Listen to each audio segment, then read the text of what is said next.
Okay, so welcome everyone. We're really happy to see you all on this Zoom. This is our March session of CHLC, Community Health Learning Collective. We're doing a special two-part session in March, so one today and one next week at the same time. So for those of you who may be new to the group, CHLC is really just a shared learning space. We're mostly geared towards community health workers, promotoras de salud, CHRs, or similar job titles, so people who are doing community health work. We have members in many different states, although Candace and I are based in Chicago, Illinois. And we really love this group as a shared space where we can get together, CHWs and allies, and share information, learn together, about how best to support the health of all of our different communities. So once again, we're really excited to have everyone here, and we're very excited for our featured speaker for both of our March sessions, which is Fred Cooper. So Fred is a restorative justice coordinator in Cook County, Illinois, a financial literacy facilitator, and a certified life coach. He's done extensive work in Inglewood, in Chicago, with restorative justice, with helping folks who've been impacted by the justice system, and also working to keep people out of that system so they do not get records and so that they can achieve their goals. So I'm not sure exactly how I started following Fred on LinkedIn, but I'm really glad that I did because I can see the impact of his work in the community. So with that, I'm going to throw it over to you, Fred, and go on ahead and get us started. All right, all right. Thank you, thank you, thank you. So today we're gonna go over what restorative justice is, the process, how it started. I'm gonna give y'all some insights on the process. I'm gonna give y'all a little insight on the court that I work at, which is the Restorative Justice Community Court in Inglewood, located in Chicago on the South Side. And also, I just give y'all a brief description of myself, why I got into restorative justice, and why the work is so important to our neighborhoods and our community. So once again, I'm Fred Cooper. I've been doing restorative justice now for about 10 years. I got in it just, I was sitting at home one time and I was watching this series called Chicagoland on Netflix, and this guy named Robert Spicer was doing, he was doing peace circles at Finger High School. And I was just looking at it. He was talking about how the suspension rate had went down and how some of the violence had stopped at the high school. And so I was real interested in it. But long story short, I ended up doing my research and I ended up getting trained in restorative justice. And who trained me? The same guy I was watching on TV, Robert Spicer. And so I always tell people that story because he was at the top of the field and I learned so much from him, and he's still my mentor till this day. And so with that being said, they started a restorative justice community court over in North Lawndale. And I was part of it. I was part of the inception. I worked over there 3 years. And they asked me to come over to Inglewood, the Inglewood community, to start a restorative justice court over there. And so I became the lead circle keeper over there. I did a lot of trainings with all the staff. And so far, since we've been there 3 years, we've been able to help over 75 participants get their case dismissed, with their records expunged. And they've been doing, I also got them trained in financial literacy, helped a lot of them get their LLCs, and a lot of them started businesses. So we got a lot of success over there. And so today, I just want to give y'all an insight of what restorative justice is, how it works in communities, how it helps our families, and how we can spread this message and keep it going. So with that being said, I will tell y'all, I train a lot of people in Chicago public schools. I've been in a lot of high schools. I work in a lot of courts. And also now I'm working with families now. I'm doing it with a lot of families now because a lot of families are seeing that it work. Now, I will tell y'all this. If y'all going to be here with me these next 2 sessions, you're going to have to take some notes. You got to take some notes if you really want to learn it, because I'm going to break it down. We're going to have fun, and it's going to be interactive. So you got to be focused. And so with that being said, we're going to get straight to it. And I want to tell y'all how we start this process. So one of the things, when I always meet for a person for the first time in circle, one of the things, my goal, I always tell people restorative, and they say, well, what is restorative justice? If you want to break it down into simplest terms, I would tell y'all these 2 words: building relationships. What is it? We building relationships, building relationships. Now, I will tell y'all this. It's not therapy, but it is therapeutic. It is not therapy, but it is therapeutic. So, with that being said, it's a lot of us on here, so we can't go around to everybody. So, what we always do in Circle, we start off with values and guidelines. So, I'm gonna explain what that is to you all. So, values is just something that we value, that we want to bring into our space. So it's just saying, hey, like me, one of my main value is respect. I always say, hey, we're gonna respect each other. We're gonna respect the talking piece, in which we will get into later on. But one thing we always want to start with is values and guidelines. And value is just what we value in a circle, what we want to bring to the circle. And our guidelines, they are not rules, but it's what we want to follow in our process. And so what I want y'all to do right now is just write one value in the chat box that you want to bring in our circle today.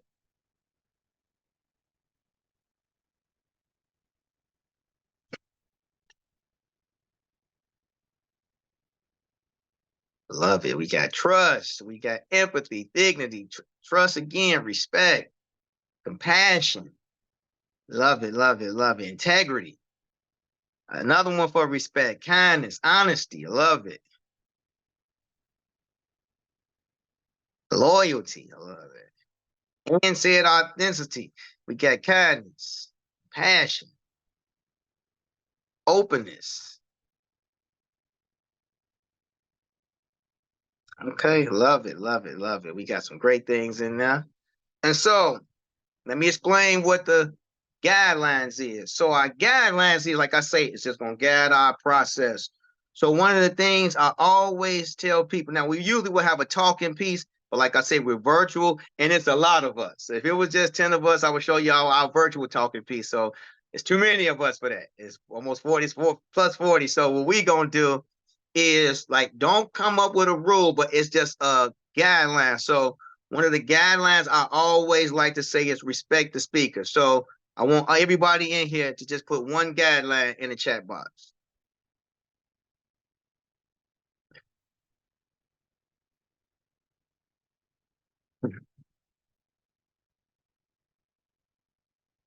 Use I statements. Okay, I love that. Speak for yourself, not others. Ooh, love it, love it, love it. Y'all got some good stuff.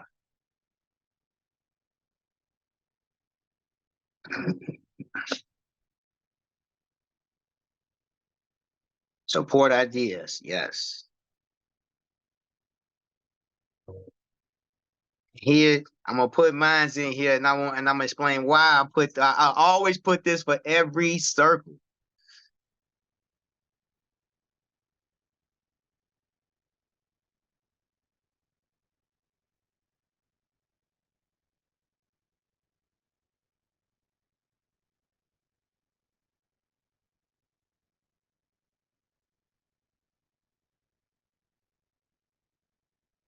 And I'm gonna tell y'all why I always put listen to understand, not judge.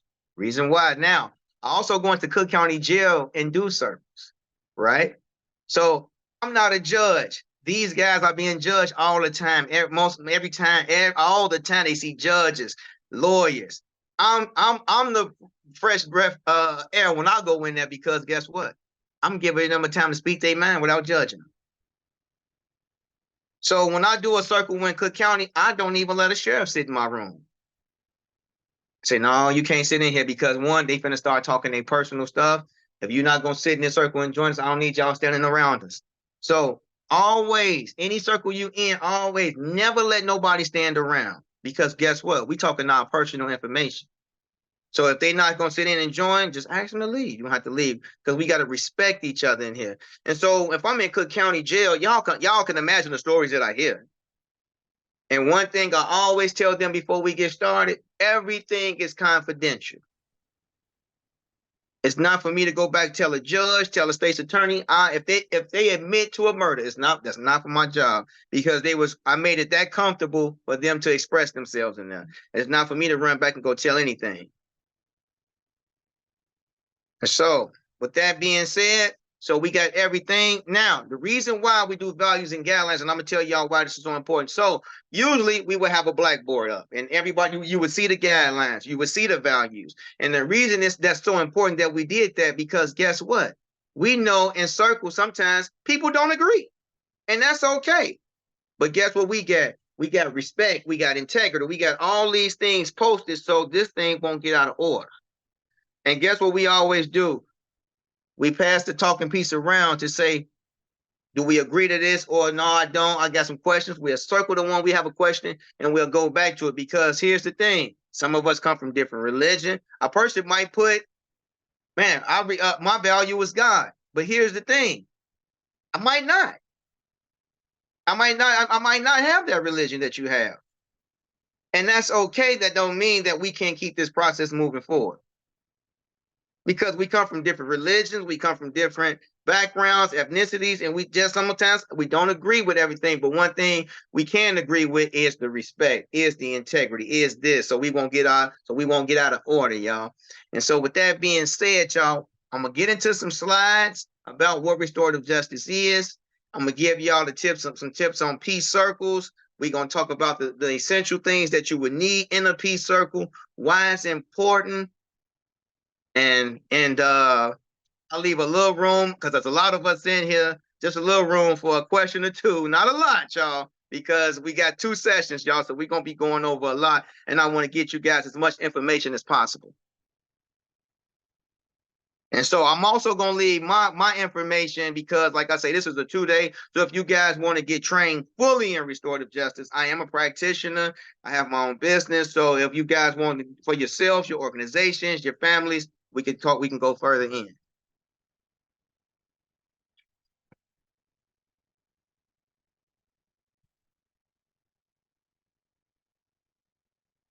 Real quick, let's see. Let me see. Okay. I want to just get into what restorative justice is before we go any further.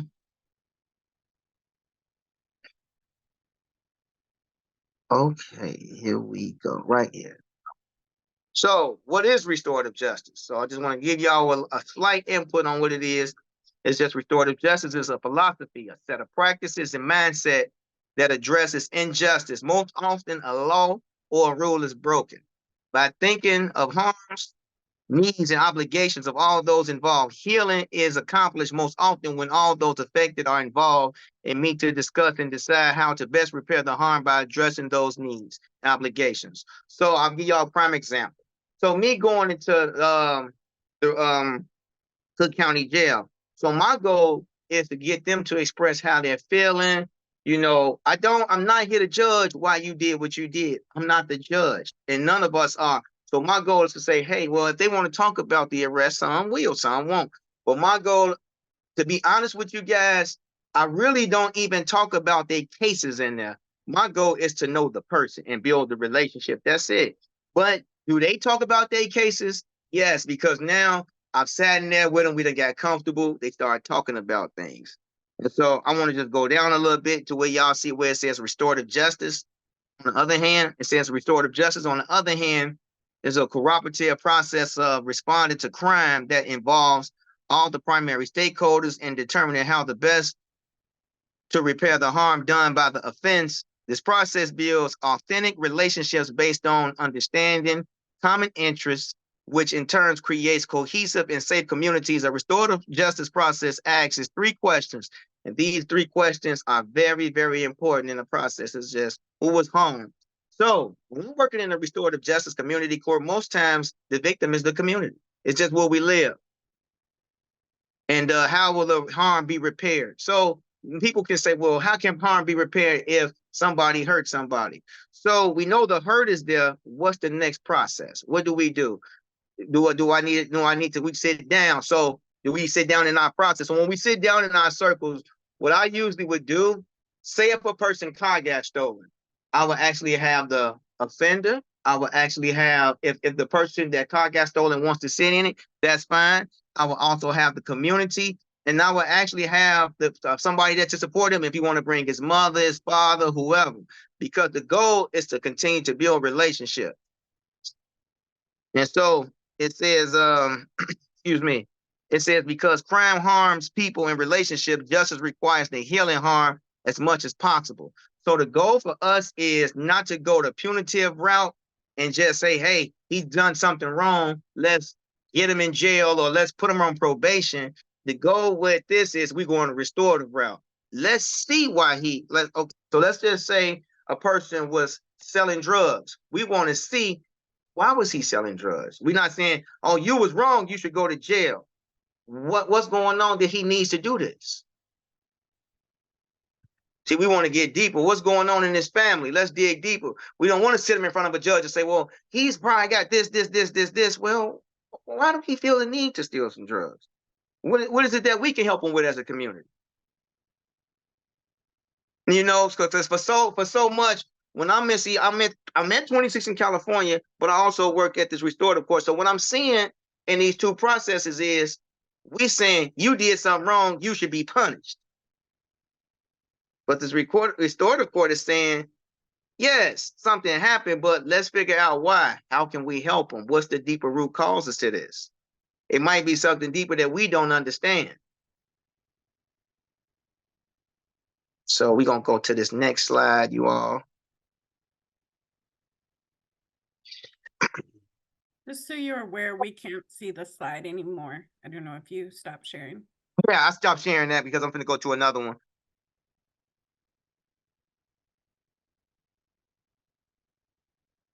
And so this is a very important one. So when I'm setting, when we in peace circle, so you all can see that? They can see that, Marine? Yes. Okay, I'm just making sure. Okay. So I'll just give a few tips. So, you know, one of the things you always have is your talking piece. And one of the things, like a talking piece can be something that's valuable to somebody. It can be a baby shoe, whatever it is that's special to you, something that you want somebody else to hold. And it always goes to the left, y'all. We always pass it to the left side because that's where our hearts is at. We always pass it to the left. We don't want to toss it. We don't want to bring it back. So here's the important part of always going to the left. The important part is it might be somebody, oh, I got something to say. No, you got to wait. We got to continue to go to that left. So it's going to get a little antsy at times, but we want to keep that going because we want to respect each and every voice in there. And so here's one of the things that I love. So you see when it says, when keeping a circle, pay attention to setting the tone. So one of the things that we did today is set our tone when we come with our values and guidelines. Let me see who we dealing with here. Because I have to set the tone when I'm in Cook County Jail because guess what? A lot of them not used to this process. Man, I don't want to hear this. Let me see what's going on. So I'll give y'all a prime example. So when I first started in Cook County, I came in, one was with a Catholic church. So now every time I went in, they kept saying, well, here's Fred with Saint Agatha, blah, blah, blah. So one, that turned a lot of people off because a lot of people thought I was coming on some religious stuff. So what I had to do was actually change up and set the tone. So when I came in and said, oh, I just explain what I'm doing. So I go on a deck. It was maybe 40 guys on this tier. So 7 said, well, we'll come check you out. And so once I set the tone, we went over our values, our guidelines. I was asking them certain things, and you know, the process opened up. The next month I went in there, I got all 40 guys. Because what happened was those 7 went back on deck and told those other ones and everybody. So it was so big till couldn't even have it. I had to bring somebody else in because the process started growing. And that was 10 years ago. And now I've been, like I said, I've been in there every single 10 years. So here's the thing when it says when keeping for a circle, pay attention to setting the tone, very important. Building trust and creating a safe space, you guys. So the reason why I want to build a safe space is because I typically deal with a lot of 20-year-olds and 19, a lot of 18 through maybe 30-year-olds in the county and in a restorative court. So I'm building trust because, you know, being in Chicago, a lot of our youth don't have a safe space they can go to and tell their truths. And so that's why I want to create that safe space to say everything's in here, stays in here. I don't let people stand around unless they sit in a circle. I don't let reporters come report things, any of that. That's not what I'm doing. Because I've been asked by some networks and I tell them, I say, hey, If my participants in my circle want to do it, that's fine. That's what we agreed to, fine. But here's the thing, you guys. If I got 20 people in this circle and one say no, I gotta respect that one no and say it's a no. Because we're a team. We building with each other. So if this one don't agree, I can't say, well, 19 said yes. That's not how it works. We are one up it. We are one. So everybody, we will all have to agree with this. And so restorative justice, and I want you guys to put that in notes. It's not about if we take one, if it's 19 say yes, majority rules. It's not no majority rules. We all gotta say, yeah, Fred, we comfortable with them coming in here. Then I say, okay. But if somebody say no, I ain't with that, and I say, well, we can't do it. We have a person that not on our team in our family that's not comfortable. We can't do that. And so another one, like I said, I'm gonna be beating around a bush with a lot of the things that we talking about because I want y'all to see. If y'all want to take notes, whatever, however y'all want to do it, that's fine. And if you guys need these slides, I'll make sure you can get it. I'm gonna be going around because I can't go over all of them, but I'm gonna go over some of the very main ones. Is the other one you see when it's maintaining your focus. So when I maintain focus, so here's the thing about maintaining focus. Okay, yes, indeed, I sure will. Yes, I sure will. So, uh, maintaining focus. So, what I make sure when I'm sitting in circles, my phone. I always put my phone up. I never have it on. I don't want it on me. I don't want to be nobody texting me because I never want my phone to start vibrating, going off, and I have a participant in front of me talking about his life, and he gets emotional, and I'm saying, well, hold on, man, somebody texting me. No, I don't do that. I don't do it. I make sure I maintain focus. I'm looking eye to eye because this young person is telling me something he might not even told his own mother. And so I want to respect that. I want to give him my full blown attention. I don't need to be texting. I don't need to be saying, hey, let me answer this phone quick. And so another one that I love on here says participating as yourself. I'm my authentic self. So one of the things that I always do, y'all, in circle, I get personal. And the reason I get personal is because I want the people that I'm dealing with to get personal also. And so things that people don't know about me that I express it. So I express something now. So if I told y'all, hey, y'all don't know I've been shot 10 times, that opens eyes to our youth. They'd be like, whoa, whoa. And so I know when I say that, I already know some of my participants gonna start opening up. I say, hey, y'all don't know.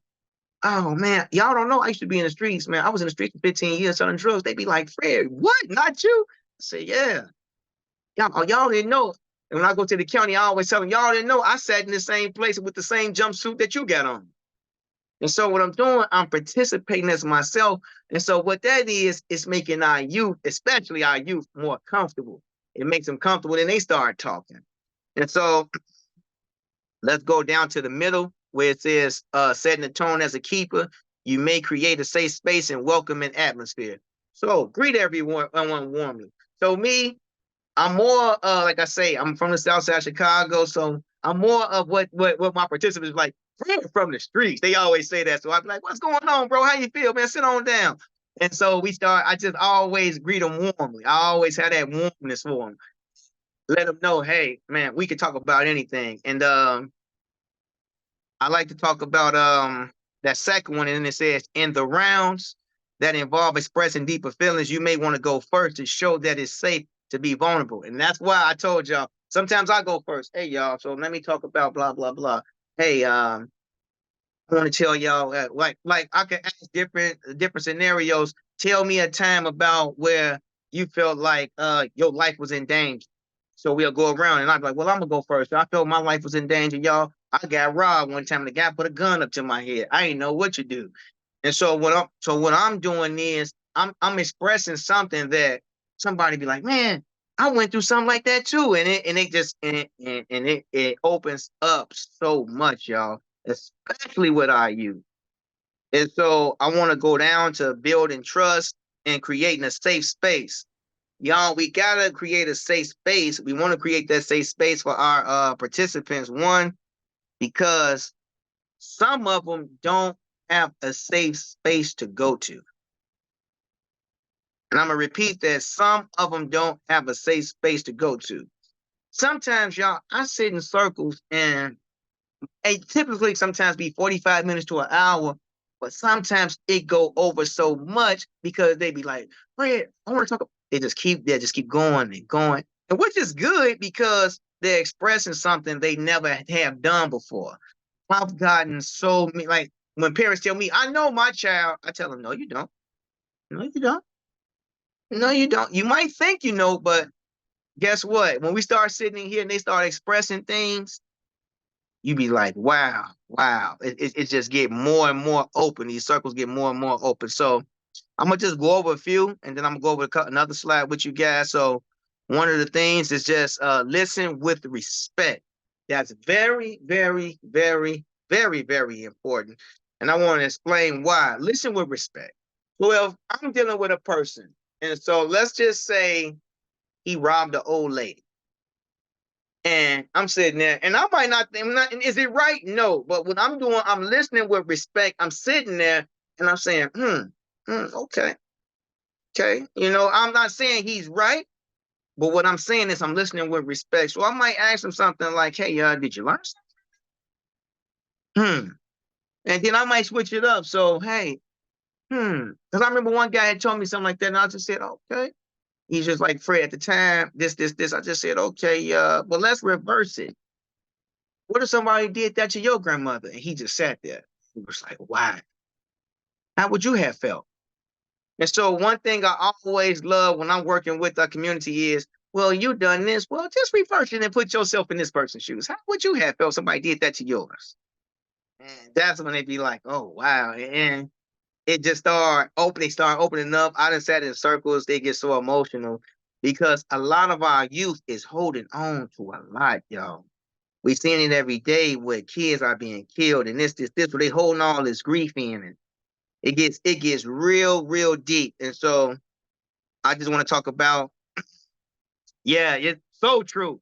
They got so much they break down in these circles, y'all. You be saying, oh my God. So what I'm doing is I'm getting them to take that mask off. Because here's the thing.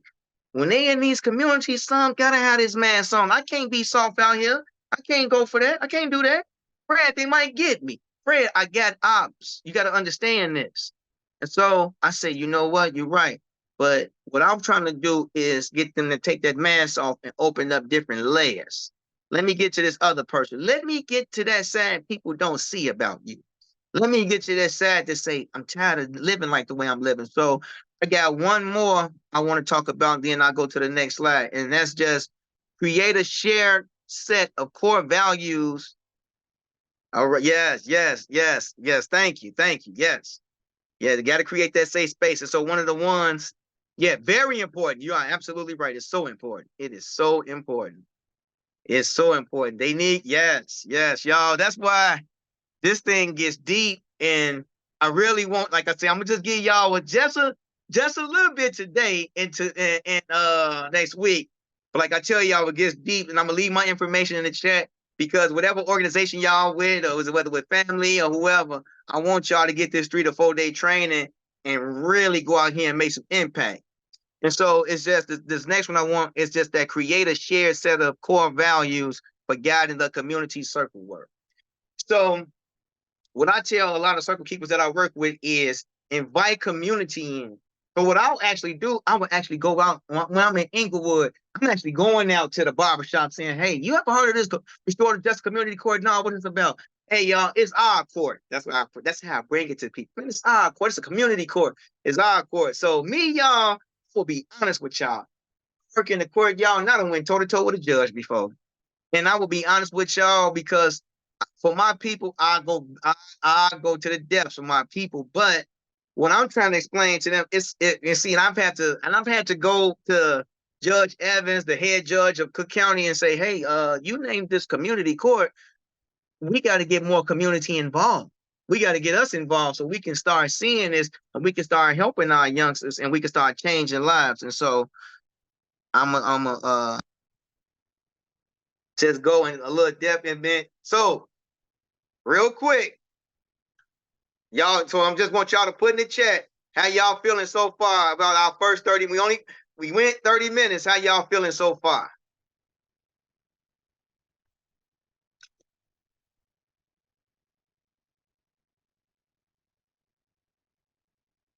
Okay, we got good, feeling good. This is amazing. Okay, good, good. I just want to make sure.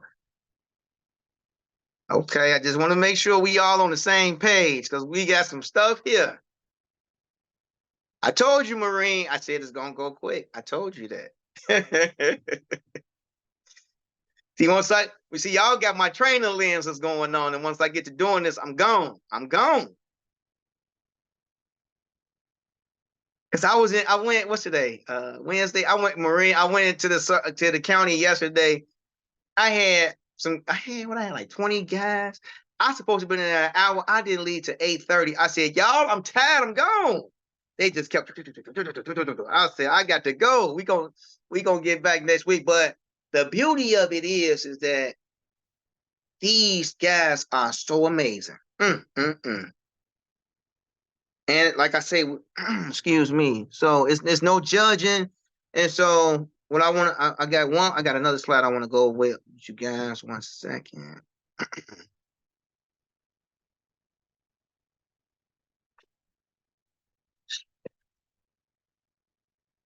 Let's see. I want to talk about the process. Another one, very all right. Yes, yes, they really need these spaces in every. Woo, Priscilla, you have not. I hope I pronounced your name right. We need it all over. We need it all over.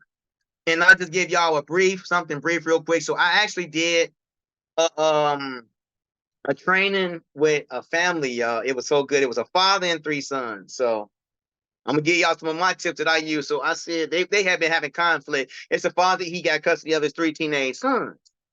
And so they had, like I said, it's conflict within the family. So I said, what I want y'all to do is write 3 things y'all love about y'all father. They all wrote it down. I said, don't talk about it, just write it. I said, I also want y'all to write 3 things your father need to work on. They all wrote 3 things. So I said, so what we gonna do right now in this circle? I want y'all flip it over and show him what he need to work on. All of them had the same thing. So what did that tell that father? If all of them see the same thing, you need to work on this. He got emotional. I said, man, it's deep. And so the goal was to show the family and the sons the things that the father needs to work on. And so same with the father. Write something down that they need to work on. And they wrote it and showed them. And they all agreed. And so I want to say like 2 weeks ago, I got a email from them saying they loved it and they doing real good. And so the thing is, sometimes in our community, they need that intervention just to say, hey, what is it? Because some people just don't know what is it. Oh, I know my kids, and I know.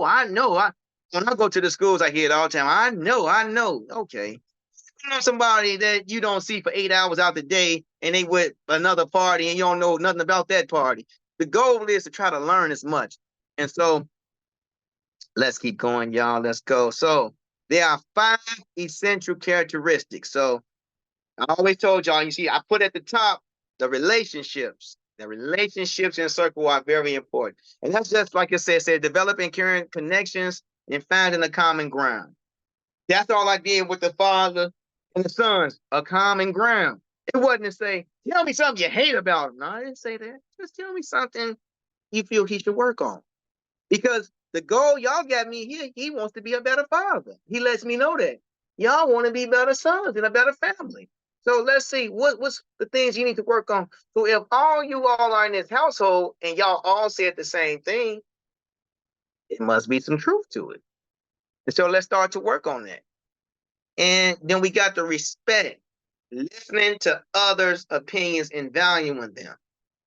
I'm on the south side, y'all. I can't tell y'all how many circles I hear talk about ops and phoneme and all the gangs and this. And I tell you, sit and listen to them like it's the most important thing in life. And the reason why I do it, because guess what? It's the most important thing to them. And I just sit there and I'm learning at the same time when they start talking about this and this.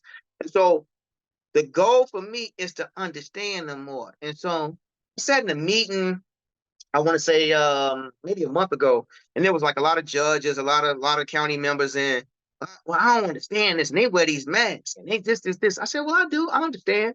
I understand it. I understand why this one. I understand why this gun rate has went up. When you tell me that so many people been shot this weekend, so if you telling me it's happened right down the street from me, I understand why he had a gun.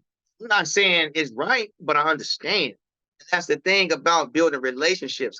I understand you more. I understand more.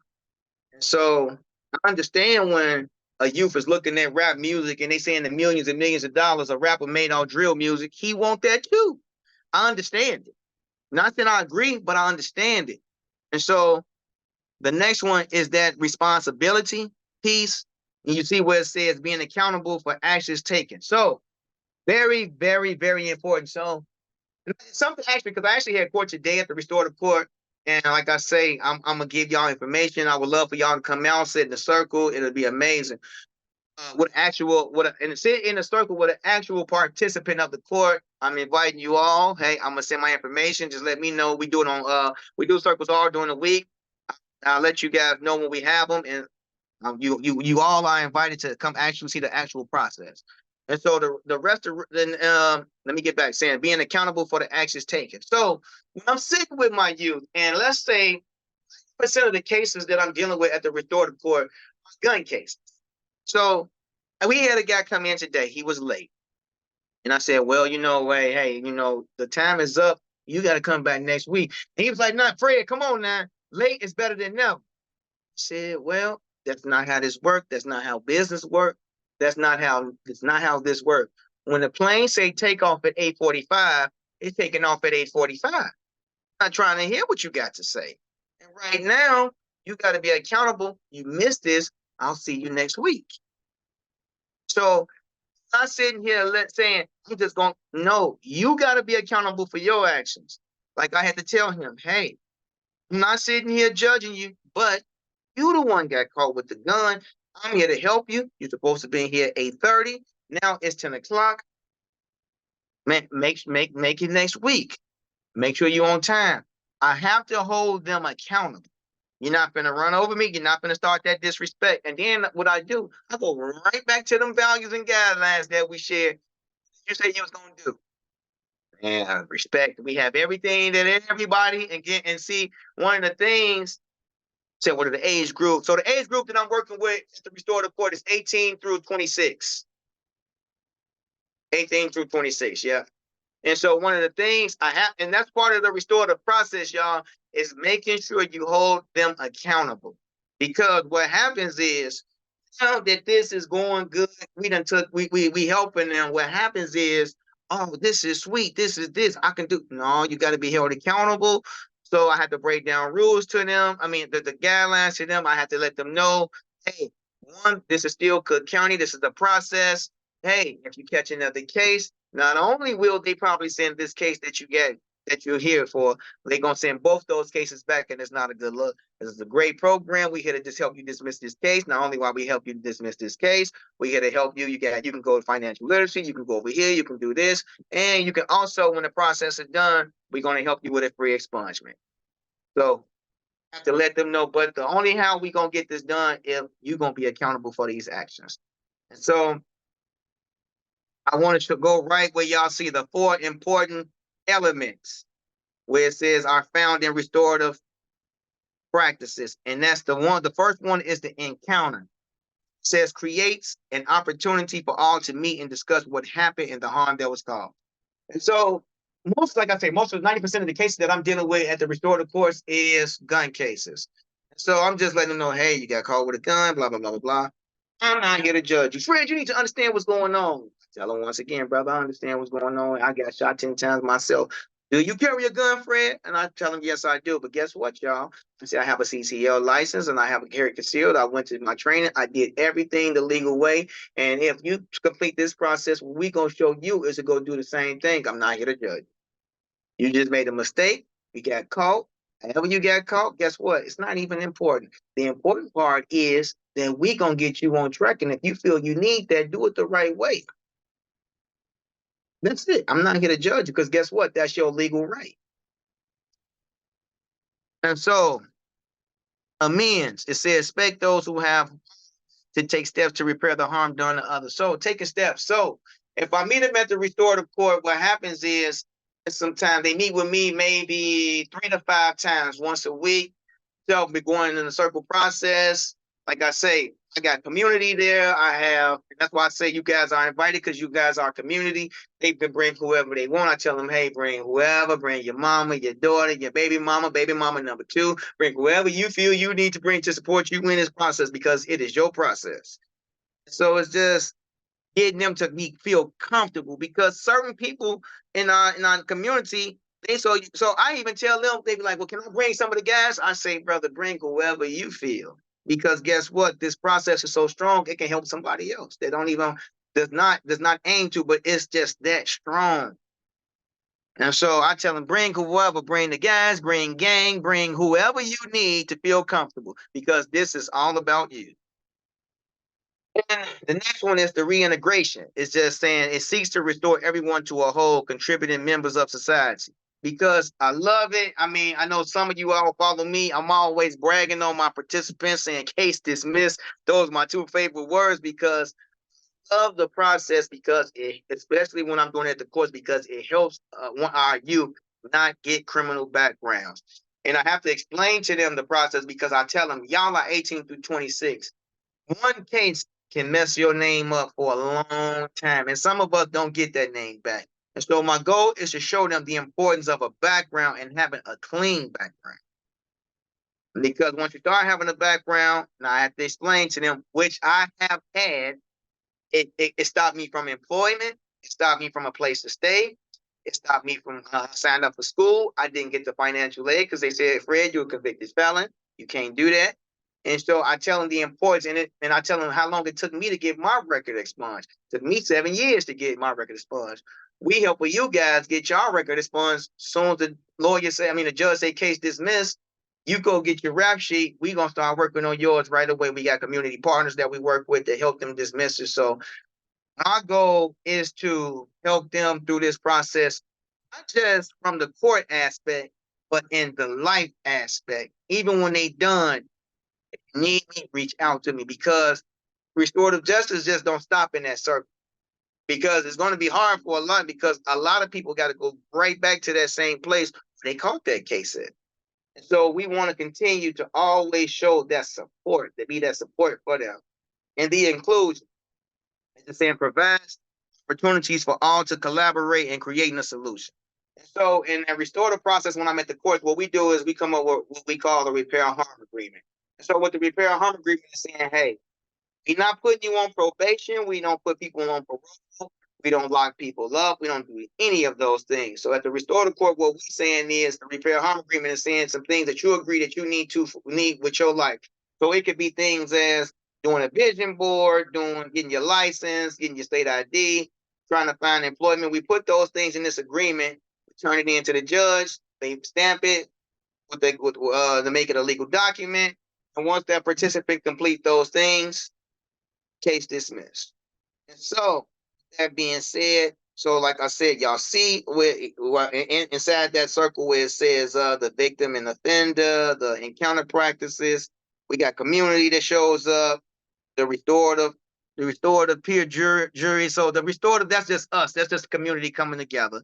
And the conferencing.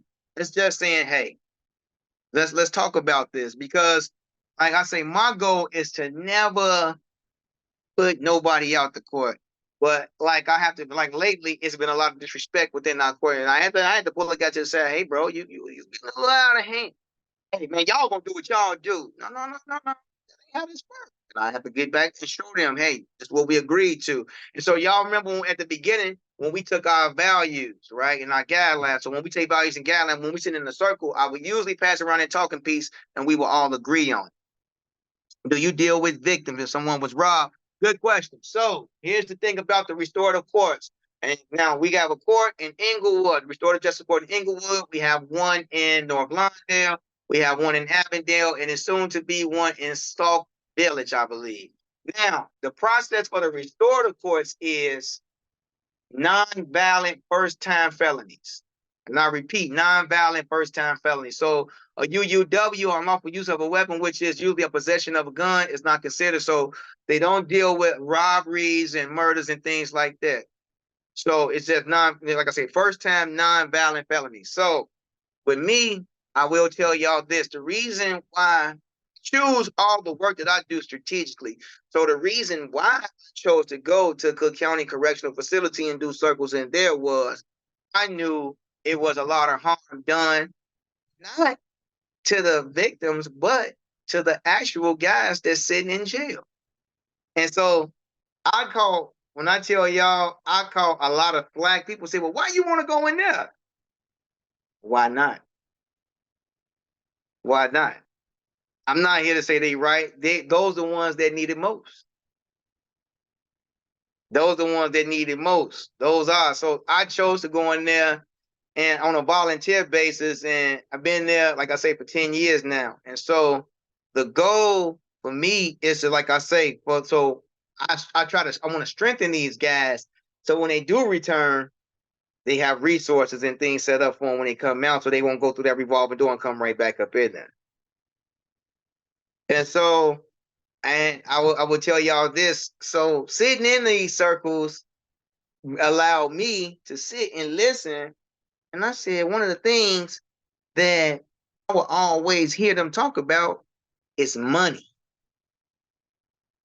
I said, y'all talk about money a lot. Money, money, money. And so, yes, y'all gonna get everything. So I said, they talk about money a lot. And so it hit me. So that's what made me go out and I went and took a financial literacy class. So I got certified to do financial literacy.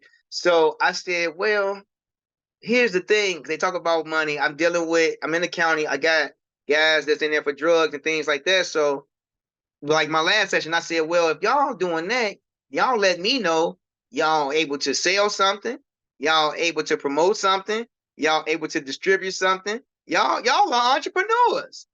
Let's take that same mind frame and just make it legal. And that's it. That was it.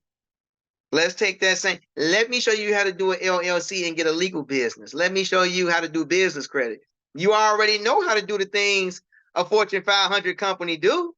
You know how to make money. You're just making it in a different way. And that's all I did. And so I added that piece on. So now I got people who, man, Fred, I listen to you. So I got people in my group that say my credit score is, I don't even know what credit is. I just don't even know. I don't even know what my score is.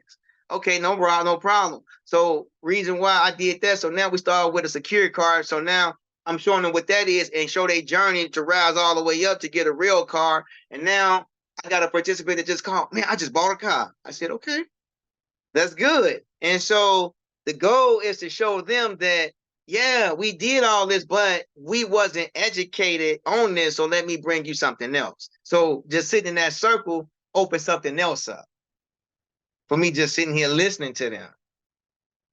What time we at, y'all? What was I? 155? My God. I told y'all it was going to go fast. So we got 5 minutes, Marine. I guess we can say 5 minutes left. Okay. So I guess we can these last 5 minutes. If y'all got some questions, throw it in there.